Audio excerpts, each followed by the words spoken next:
Hello traders, welcome to trade with Shankha. প্রতি সপ্তাহের ন্যায় এ সপ্তাহে আমরা নিফটি উইকলি অ্যানালিসিস করব এবং দেখব কোন সেক্টরটা আমাদের নিফটির থেকেও বেশি স্ট্রং পারফরমেন্স দিয়েছে এবং আগামী দিনে দিতে পারে। তো আমরা শুরু করছি। তো ফার্স্টে আমরা দেখবো Nifty weekly candle. Weekly candle কি বানিয়েছে? এটা একটা বিয়ারিশ ক্যান্ডেল বানিয়েছে। উপর থেকে রিজেকশন এসে নিচে কততে ক্লোজিং করেছে? 25,571। তো আমরা যদি মান্থলি ক্যান্ডেল দেখি, ফার্স্টে মান্থলি ক্যান্ডেল এটা কি বানিয়েছে? এটা একটা ডোজি টাইপ অফ ক্যান্ডেল বানিয়েছে। মানে মার্কেট কিন্তু খুব ভোলাটাইল, মার্কেট নিচে এসেছে আবার উপরে গেছে। অতএব এই মান্থটা যদি একটু এই মিডিলে যদি ক্লোজ করে, তাহলে আগামী দিনেও কিন্তু মার্কেট একটা সাইডওয়েজ মুভমেন্ট করতে পারে। কেন সাইডওয়েজ মুভমেন্ট করতে পারে? এখন আমরা যদি প্রিভিয়াসলি কোনো ডাটা দেখি, তাহলে যে কোনো ডোজি ক্যান্ডেলের পর কি হয় সচরাচর? ডোজি ক্যান্ডেলের পর মার্কেট কিন্তু একটু ভোলাটাইল থাকে, ঠিক আছে? এবং মার্কেট এই রেঞ্জের মধ্যেও কিন্তু থাকার চেষ্টা করে। তো যাই হোক, তো উইকলি ক্যান্ডেল একটু উইক আছে এবং নিচে একটা সাপোর্ট লেভেল আছে। কোন লেভেলটা সাপোর্ট? 25,500 কিন্তু আমাদের এখন স্ট্রং সাপোর্ট হিসাবে কাজ করবে। কেন সাপোর্ট কাজ করবে? মার্কেট এখানে একবার বাউন্স করেছিল 25,500 থেকে, দেন আবার কিন্তু 25,500 থেকে আবার কিন্তু একটা বাউন্স করতে লেগেছে এবং খানিকটা এবার ডবল বটম টাইপ অফ বানাতে চলেছে, ঠিক আছে? তো আগামী দিনে এখান থেকে কিন্তু বাউন্স হওয়ার সম্ভাবনা নিফটিতে থাকছে। তো এর সাথে যদি আমরা ডাটা দেখি, ডাটা কি বলছে? ডাটা মানে গত সপ্তাহের ডাটা। গত সপ্তাহের ডাটা কিভাবে দেখবো? আমরা 5 দিনে ক্যালকুলেশন করবো। ফার্স্ট আমরা দেখবো এফআই এর ডাটা। এফআই কি করেছে গত 5 দিন ধরে? এফআই কিন্তু গত 5 দিন ধরে কিন্তু তাদের পজিশন প্রতিদিন কিন্তু ইনক্রিজ করে গেছে এবং তাদের পজিশন কত ছিল লাস্ট উইকে? 19.37, মানে 19% ছিল। এখন তাদের পজিশন কিন্তু বেড়ে সেটা 25 হয়ে গেছে। অর্থাৎ এফআই কিন্তু পজিশন কিন্তু ইনক্রিজ করছে, মানে এই লেভেলটাতে কিন্তু এফআই কিন্তু তাদের পজিশন কিন্তু ইনক্রিজ করতে লেগেছে এবং এখান থেকে কিন্তু কন্টিনিউয়াসলি তাদের পজিশন কিন্তু ইনক্রিজ করছে, কিন্তু মার্কেট কিন্তু এই লেভেলেই ট্রেড করছে। অর্থাৎ এইটা কিন্তু মার্কেটের পক্ষে স্ট্রং সাপোর্ট জোন হিসাবে কাজ করবে। যদি মার্কেট এই যে গ্যাপটা আছে, এই গ্যাপটা যদি ফিল আপ করে, এখানেও কিন্তু আস্তে আস্তে কিন্তু এফআই তাদের পজিশন ইনক্রিজ করতে পারে। অতএব মার্কেটের পরবর্তী ক্ষেত্রে কিন্তু এটা কিন্তু বেশ সাপোর্ট 25,100 এবং 25,500, এই দুটো লেভেল কিন্তু অ্যাকুমুলেট করার জায়গা আছে, ঠিক আছে? তো এবার যদি আমরা প্রো দেখি, প্রো কি করেছে গত সপ্তাহে? প্রো কি করেছে? প্রো তাদের পজিশন কিন্তু দেখছি 3 দিন, 4 দিন, 5 দিন, প্রো কিন্তু তাদের পজিশন ওভারঅল 3% কিন্তু তাদের পজিশন লং পজিশনে নিয়ে গেছে। অর্থাৎ মার্কেটে কিন্তু এফআই প্রো দুটোই কিন্তু এখন পুলিশ পজিশন তাদের কিন্তু দেখাচ্ছে। তো ডিআই যদি আমরা সচরাচর দেখি, ডিআই কি করেছে 5 দিন ধরে? ডিআই কিন্তু তাদের পজিশন হালকা কিন্তু প্রফিট বুকিং করেছে, -3.42, মানে ডিআই কিন্তু এই জায়গায় প্রফিট বুকিং করেছে। কেন?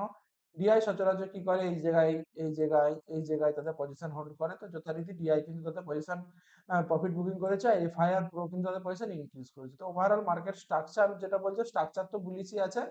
আর কি বলবো, আর হচ্ছে ডাটাও কিন্তু বুলিশ। অর্থাৎ মার্কেট এখান থেকে একটু উপরে যাওয়ার সম্ভাবনা আগামী দিনে থাকলেও থাকতে পারে। তো এর সাথে দেখবো আমরা সেক্টর, কোন সেক্টরটা নিফটির থেকে বেশি স্ট্রং আছে। তো আমরা এখান থেকে যদি আমরা সেক্টর ওয়াইজ দেখি, ইন্টারেস্ট স্কিনার যথারীতি আমরা যদি একটা ওয়েবসাইট দেখি, এখানে যদি গত সপ্তাহে কোন সেক্টরটা সবচেয়ে ভালো পারফরমেন্স করেছিল, তো আমরা এখানে লগ ইন করবো। তো আমরা যদি এখানে লগ ইন করি, তাহলে দেখবো কোন সেক্টরটা ভালো পারফরমেন্স করেছে, ঠিক আছে? তো লগ ইন হয়ে যাক আমাদের এই স্ক্যানারটা, স্ক্যানার নয় মানে একটা ওয়েবসাইট। এখানে আমরা দেখতে পাবো যে কোন সেক্টরটা ভালো পারফরমেন্স করেছে। এই যে সেক্টর পারফরমেন্স গত 7 ডে কি পারফরমেন্স করেছে? PSU bank. পিএসইউ ব্যাংক কি করেছে? খুব ভালো পারফরমেন্স দিয়েছে। ব্যাংক নিফটি ভালো পারফরমেন্স দিয়েছে, হেলথ কেয়ার ভালো পারফরমেন্স দিয়েছে, ঠিক আছে? তো এই তিনটে সেক্টরের দিকে আমরা নজর দেবো। কোন কোন পিএসইউ ব্যাংক আমরা দেখবো, পিএসইউ ব্যাংকের দিকে আমরা নজর দেবো, ঠিক আছে? তো পিএসইউ ব্যাংক আমরা প্রথম থেকেই বলে আসছিলাম, পিএসইউ ব্যাংক কিন্তু আগামী দিনে ভালো সেক্টর হিসেবে থাকতে পারে।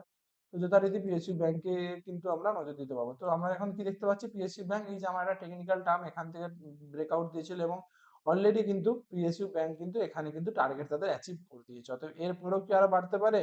এরপরে বাড়ার সম্ভাবনাটা কিন্তু মার্কেটের পক্ষে কম, হয়তো একটু বেড়ে কিন্তু তাদের কিন্তু প্রফিট বুকিং আসতে পারে। তবে এখানে যারা পজিশন তাদের হোল্ড করেছিল, তারা কিন্তু এখানে প্রফিট বুকিং করতে পারে। অর্থাৎ পিএসইউ ব্যাংকের দিকে আমরা পুলিশ, কিন্তু পিএসইউ ব্যাংকে একটু নজরে দেবো, এখান থেকে প্রফিট বুকিং আসলেও আসতে পারে। অর্থাৎ একটু অ্যাভয়েড করবো পিএসইউ ব্যাংক। তার সাথে যদি আমরা দেখি ব্যাংক নিফটি, ব্যাংক নিফটি কিন্তু খুব বেশি বুলিশ। কেন বেশি বুলিশ? আমরা যদি ব্যাংক নিফটি স্ট্রাকচার দেখি, কি স্ট্রাকচার দেখবো এখান থেকে? মার্কেট এখানে একটা রেজিস্ট্যান্স ছিল, এখানে রেজিস্ট্যান্স ছিল, ব্রেকআউট করেছে, দেখেন এখানে সাস্টেন, এখানে সাপোর্ট নিয়েছে, দেন আবার ব্রেকআউট করেছে। অর্থাৎ মার্কেটের নেক্সট সাপোর্ট কিন্তু 63,166। অর্থাৎ ব্যাংক নিফটি কিন্তু এখান থেকে কিন্তু আরো 2,000 পয়েন্টের মতো মুভমেন্ট দিলেও দিতে পারে, ঠিক আছে? ব্যাংক নিফটি কিন্তু আরো বেশি বুলিশ। তো এর সাথে যদি আমরা দেখি আইটি, মিডিয়া, কনস্ট্রাকশন, এগুলো কিন্তু আমরা অ্যাভয়েড করে যাব, ঠিক আছে? তো এর সাথে আমরা একটা বেস্ট, আমরা আগের সপ্তাহে বলেছিলাম সিপিএসসি, যেটা এই এর মধ্যে নেই, ঠিক আছে? তো সিপিএসসি যদি আমরা দেখি, এখানে কিন্তু কি করেছিল মার্কেট, একটু কনসলিডেশন জোনে ছিল। ঠিক আছে, দেন সেখান থেকে ব্রেকআউট করেছিল। তো অতএব সিপিএসই কিন্তু এখানে ব্রেকআউট করার পরে কিন্তু সাস্টেন করেছে এবং আগামী সপ্তাহে কিন্তু ভেরি বিগ বুলিশ ক্যান্ডেল বানিয়েছে, প্রিভিয়াসলি যে ক্যান্ডেল ছিল তার উপরে ক্লোজ করবে। যাতে নিফটি যদি একটু সাইড ওয়েজ থাকে কি একটু উপরের দিকে উঠে, তাহলে কিন্তু সিপিএসসি কিন্তু ছুটবে। ঠিক আছে, কতটা ছুটবে? সিপিএসসি টার্গেট কিন্তু এখান থেকে প্রায়, ঠিক আছে। সিপিএসসি সেক্টরের যে স্টকগুলো আছে সেগুলোর দিকে আমরা আগামী সপ্তাহের দিকে নজর দিলে সেখানে কিন্তু ভালো পারফরমেন্স পেলেও পেতে পারি। ঠিক আছে, তো এর সাথে যদি আমরা আরেকটা মানে পজিশনাল ট্রেডিং এর জন্য দেখি, তাহলে কিন্তু আমরা অটো, নিফটি অটো সেক্টরটা কিন্তু আমাদের জন্য বেস্ট। কেন? আমরা যদি দেখি নিফটি অটোর মান্থলি চার্ট, ঠিক আছে, মান্থলি চার্ট যদি আমরা দেখি, সেখানে কি দেখবো? নিফটি এখানে একটা, নিফটি অটো এখানে একটা রেজিস্ট্যান্স বানিয়েছিল, এখান থেকে কিন্তু এটা ব্রেকআউট করে দিয়ে কিন্তু রিটেস্ট করেছে। অর্থাৎ এখান থেকে রিটেস্ট করার পর কিন্তু কন্টিনিউয়েশন করছে। এই মাসের যদি এই ক্যান্ডেলটা যদি পুলিশ ক্যান্ডেল হিসাবে যদি ক্লোজ হয়, তাহলে কিন্তু আগামী দিনে কিন্তু অটো কিন্তু কন্টিনিউয়েশন করতে পারে। ঠিক আছে, অর্থাৎ এই দুটো সেক্টর অটো আর সিপিএসসি কিন্তু আমরা আগামী দিনের জন্য নজর রাখবো। এই দুটো সেক্টর কিন্তু খুব বেশি পুলিশ। এই দুটো, নিফটি যদি একটু উপরের দিকে যায়, নিফটি যদি এখান থেকে কন্টিনিউয়েশন যদি ব্রেকআউট করতে পারে, এই যে 26,000 লেভেলটা যদি ব্রেকআউট করতে পারে, তাহলে কিন্তু নিফটি অটো আর নিফটি সিপিএসসি এই দুটো সেক্টর কিন্তু খুব আগে ছুটবে। ঠিক আছে, এবং এর সাথে যদি আমরা দুটো স্টক কভার করি, তো ফার্স্ট স্টক আমরা কি দেখবো? Cummins India. কামিন্স ইন্ডিয়া যদি আমরা দেখি, কি দেখবো? সেম স্ট্রাকচার অটোর মতো বানিয়েছে, এখান থেকে ব্রেকআউট করেছিল, রিটেস্ট করেছে এবং কন্টিনিউয়েশন করছে। ঠিক আছে, তো এখান থেকে কি দেখবো? ডেইলি স্টক, ডেইলি ক্যান্ডেল এখান থেকে একটা ট্রেন্ড লাইন এসেছিল, ব্রেকআউট করেছে এবং আচ্ছা খাসা এখন উপরের দিকে সাস্টেন করছে। অতএব কামিন্স ইন্ডিয়ার নেক্সট টার্গেট কিন্তু 5,600। তো এখান থেকে যদি আমরা কোনো পুল ব্যাক পাই 10-20 মুভিং অ্যাভারেজের কাছে, তো এখান থেকে কিন্তু আমরা একটা প্ল্যান করলেও করা যেতে পারে। ঠিক আছে, আমার এখানে এন্ট্রি ছিল, তো এখান থেকে হালকা খাসা মুভমেন্ট পাচ্ছি, ফাইনাল টার্গেট থাকবে এইটা। ঠিক আছে, তো কামিন্স ইন্ডিয়ার পর দেখবো আদিত্য বিড়লা ক্যাপিটাল। এটা আমরা কি দেখবো? কি স্ট্রাকচার বানিয়েছে?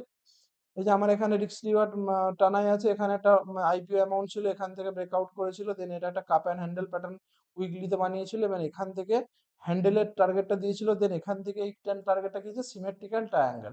তো এখান থেকে যদি ব্রেকআউট করে আগামী দিনে, এখান থেকে ব্রেকআউট করলে কিন্তু আদিত্য বিড়লা ক্যাপিটাল কিন্তু আরো উপরের দিকে যাওয়ার সম্ভাবনা আগামী দিনে থাকলে থাকতে পারে। ঠিক আছে, তো এই দুটো স্টকের দিকে আমরা নজর রাখবো এবং সিপিএসসির যে স্টক আছে আর অটো যে সেক্টরের স্টকগুলো আছে সেগুলোর দিকেও নজর রাখতে পারি। আর সিপিএসসি স্টক বলতে যেগুলো সাধারণত এনার্জি স্টক, সেগুলোই আমাদের সিপিএসসি স্টক। যেমন কি আরেকটা কি, সিমেন্স। সিমেন্সে কি দেখবো? সিমেন্স কিন্তু কনসলিডেশন করছে, এই যে কনসলিডেশন করছে, অর্থাৎ এই লেভেলে যদি হালকা ব্রেকআউট করে কিংবা একটু নিচের দিকে আসে, সেখানে কোনো হ্যামার টাইপ অফ ক্যান্ডেল বানায়, তখন কিন্তু এখান থেকে আমরা প্ল্যান করলে কিন্তু বড় মুভমেন্ট পেতে পারি। কেন বড় মুভমেন্ট পেতে পারি?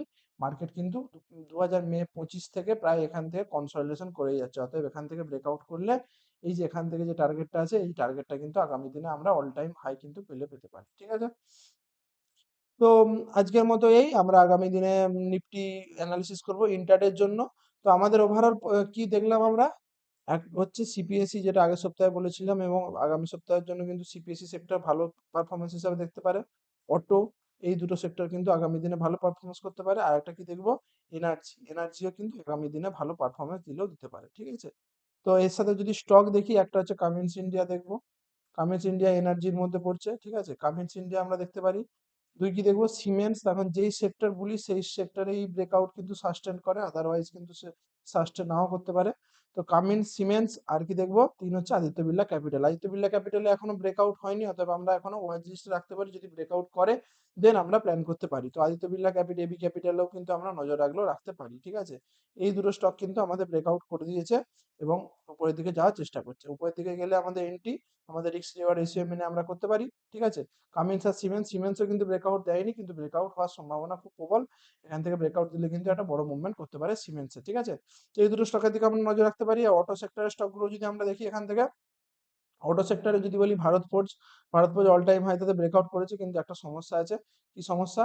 তখন অলরেডি মার্কেট নিচ থেকে প্রায় কতটা, এখান থেকে প্রায় নানা করে 20-30% প্রায় এখানে এখানে প্রায় ব্রেকআউট করে দিয়েছে অলরেডি। ঠিক আছে, তো এটা আমরা হালকা অ্যাভয়েড করলেও করা যেতে পারে, যতক্ষণ না মান্থলি ক্যান্ডেলটা ক্লোজ হচ্ছে। ঠিক আছে, তো মান্থলি ক্যান্ডেলটা একটু ক্লোজ হোক, দেন আমরা এখান থেকে প্ল্যান করতে পারি বড় টার্গেটের জন্য।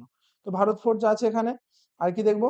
আরো যদি আমরা এখান থেকে অশোক লেল্যান্ড দেখি, অশোক লেল্যান্ড উপরের দিকে ট্রেড করছে, অ্যাভয়েড করবো। হ্যাঁ, হিরো মোটোকর্প কিন্তু আমাদের কাছে ভালো গেছে, কেন কেন এটা সাপোর্ট জোনে আছে এখনো।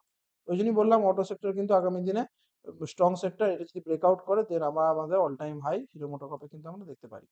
ঠিক আছে, তো যাই হোক, তো আগামী দিনের জন্য আমরা 2-3টে স্টক যেটা আগে বললাম, কামিন্স ইন্ডিয়া, আর কি বললাম, Cummins India, Siemens energy, A B capital, তারপর হচ্ছে ভারত ফোর্জ, এই 3-4টে স্টক আমরা নজরে রাখবো। এদের মধ্যে কোথায় এন্ট্রি পাচ্ছি কি পাচ্ছি না সেটা আমরা দেখবো, নজরে রাখবো। তো যাই হোক, ধন্যবাদ। ভিডিওটা ভালো লাগলে একটা লাইক করে দিও, চ্যানেলটা সাবস্ক্রাইব করে দিও।